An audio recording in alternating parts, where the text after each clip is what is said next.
Hi there, my name's John Anderson and I'm the current editor of the Beano. I've been working on the Beano since 2004 and I've been in charge since 2016. Over the next wee while I'm going to give you a quick run through of Beano history and then show you how we make a comic, and then at the end there'll be a little activity set so you can take what you've heard from me and hopefully create some comics yourself. The Beano comic is still published every Wednesday and is on sale from newsagents across the UK. It's usually produced from an office in Dundee at DC Thompson's, but since March, like so many other people, it's been produced from bedrooms and spare rooms and dining tables from across Dundee and Angus and Fife as we all work from home.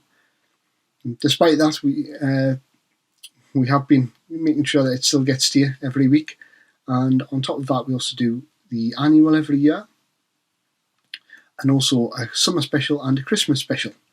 And disappointingly, for anybody who still thinks that we're in competition with the Dandy office across the corridor, the Dandy annual also comes from the Beano office these days as well. Of course, there's not just the comic and the annual and any specials these days. There's also quite a substantial operation based out of our offices in London called Beano Studios, and they produce the Dennis and Nasher Unleashed cartoon. That's the top rated show on CBBC at the moment.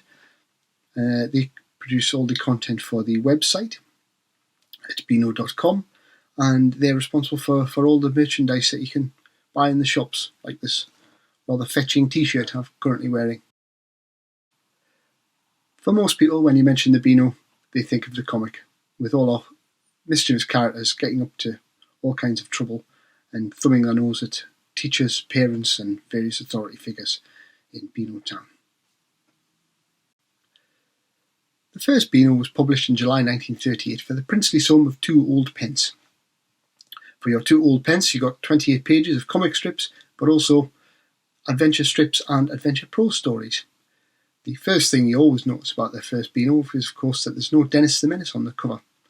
The first cover star was Big Ego, a black and white ostrich character who was always... Big Ego seems like an odd choice for a cover character in 2020, but back in the 1930s, on the other side of the Atlantic, of course, a little-known filmmaker called Walt Disney was busy producing the cartoon adventures of a little cartoon mouse called Mickey. And of course, 6 months before the Beano launched, the Dandy launched an enormous success with a little black and white cartoon character of their own called Corky the Cat.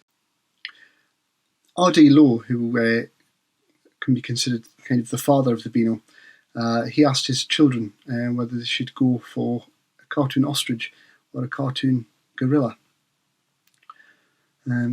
His children, of course, said, "You should go for the cartoon gorilla, Dad," so of course he went for the ostrich. The flaw in having Big Ego as a cover character was, of course, that he didn't have hands. He had wings instead, which meant that he couldn't manipulate anything or grab anything, and limited the number of stories he could tell. Over the 10 years that he was on the cover, the wings gradually morphed into rudimentary hands to actually widen that storytelling potential, but by 1950 he'd been replaced by Biffo the Bear on the cover. The other thing you always notice about Beano #1 is that apart from the cover, the rest of the issue itself is in black and white. A lot of the pages were actually devoted to adventure prose stories, such as The Adventures of Tom Thumb. These had tiny little type and huge banks of text that were really hard to read to a modern eye, and it's a wonder everybody didn't get myopia from doing so. Today's Beano is of course 36 pages printed in full colour. All of those prose stories and adventure stories have long since fallen by the wayside to replace by the slapstick adventures of the Beano's famous comic strip characters. The Beano holds the Guinness World Record as the longest running weekly comic. This was officially recognised by Guinness with issue 3800 back in 2015.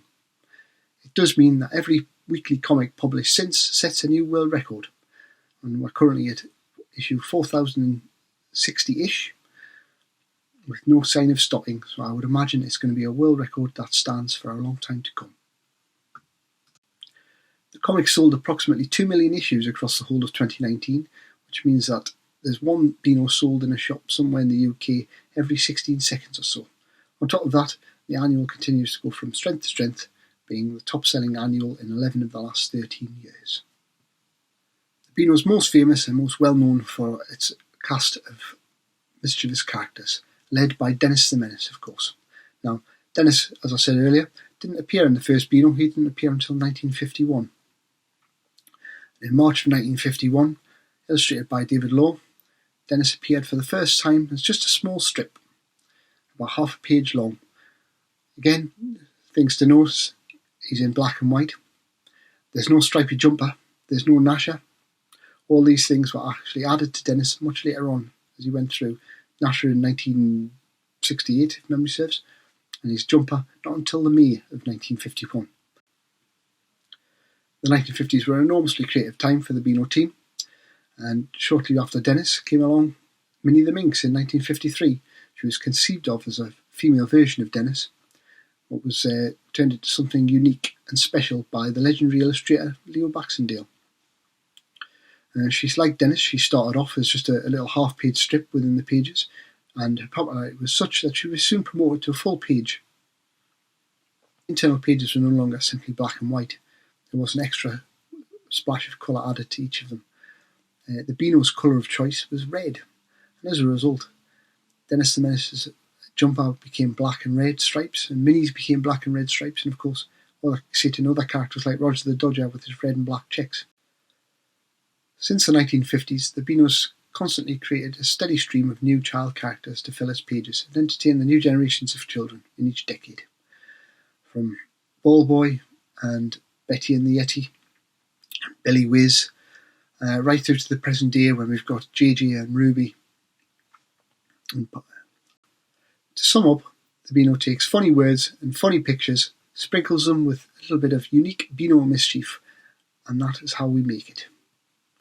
That was true in 1938, and it remains true in 2020.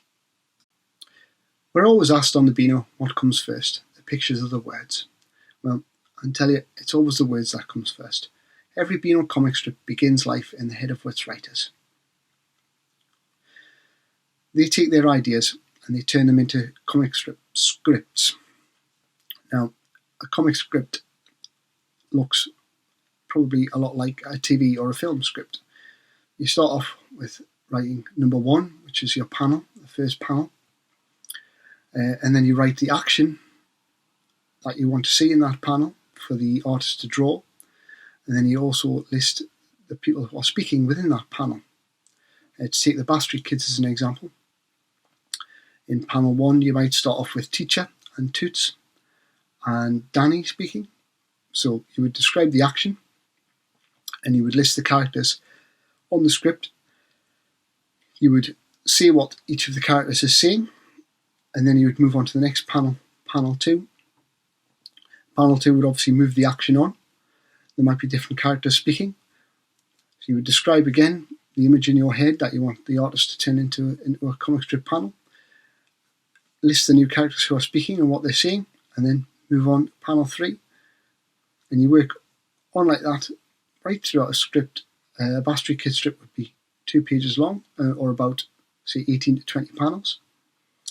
And you work through till the end, and hopefully add in lots of jokes, lots of mischief, make sure it all is all spelled correctly and all makes sense. That comes to us in Dundee, and the team in Dundee read the script, make sure it's got lots of jokes in it, make sure it makes sense, make sure all the spellings are correct. Once we're happy with it, we then send it on to an illustrator.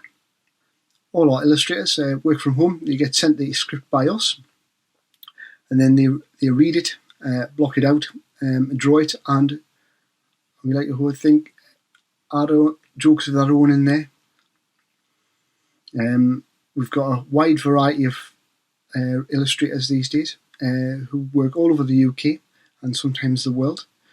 Obviously, David Sutherland is the Bass Street Kids artist, and he's been working on the Bass Street Kids since 1962. He still lives in Broughty Ferry and still delivers his artwork to the office every week in a nice roll, which we then have to scan in and then digitally colour. Dave is something of an exception now. Most of the artists, they do their own scanning and digital colouring before they send it in to us via email, which means that unfortunately these days there isn't a wide variety of original artwork in the office anymore. It is largely all electronic and digital now. This doesn't mean that there's any less creative input from the artist into their work. They might draw it digitally, but they still have to create those images from their own mind themselves. The computer that they might use to do that is just a tool, just like a pen or a pencil. And as just as much effort as there ever was has gone into the drawing of the comic strips. Once the illustrators have done their bit, they then send the artwork to us, and it's received into the office for us to check. We just make sure that the story still makes sense, that there's lots of extra jokes in it, that they've left space for balloons, and then make sure all the colours are correct. Kind of like we did with the script, but this is for artwork instead. Once the artwork comes in, it goes to the editorial staff, and they refer back to their script, and they take out all of the descriptions that the writer wrote, and that they've asked the illustrator to draw. They take out all the people who are speaking and leave literally the dialogue that appears in the balloons. We mark where the balloons need to go on the artwork, not the original artwork. We just usually with a pen and just do it with a number 1 and draw a circle around it. And then in a Word document it says number 1, so that the designer who actually puts the balloons on the page knows that that's the character that needs that balloon. They then digitally add the balloons. That means that kind of all the balloons look the same, all the typefaces are the same, and we take all this disparate artwork and we create a Beano house style by adding the balloons to it, so it all looks of a piece despite the fact it's been made by dozens of different people. Once the designers have added all the balloons on and the title and everything else and they're happy with it, they then give it back to the editorial staff for the editorial staff to have a read of it once again. This will probably be the 3rd or 4th time they've read it, at least by this point. But this is to make sure that all the balloons have all the tails pointing to the right characters, that the artwork and the words still make sense, and adds any extra jokes in at that point if they suddenly think of any more that they can add in. Provided all the spellings are correct and everybody's happy with it, it then goes to the printers. And of course, after it goes to the printers, it ends up in the hands of the readers. There is, of course, the extra bit after the readers have got it in their hands, because what they generally do is they'll write or email to us and tell us the bits they like and the bits they don't like sometimes. And what we try to do from what we learn from those letters and emails is that we try to make sure that they've got more of the stuff they do like and less of the stuff they don't like each week. And on that is how the Beano changes week to week and month to month and develops over the years into what it is today. So, having now told you how we do it in the office, it's now your turn to have a go at doing exactly that. We've supplied some activity pages, which are comic strips where the ending has been taken off, and it's entirely for you to create the words and the pictures to finish the comic strips. So, I hope you've enjoyed this presentation, and I hope you have fun making your own comic strips. Thank you, and bye-bye.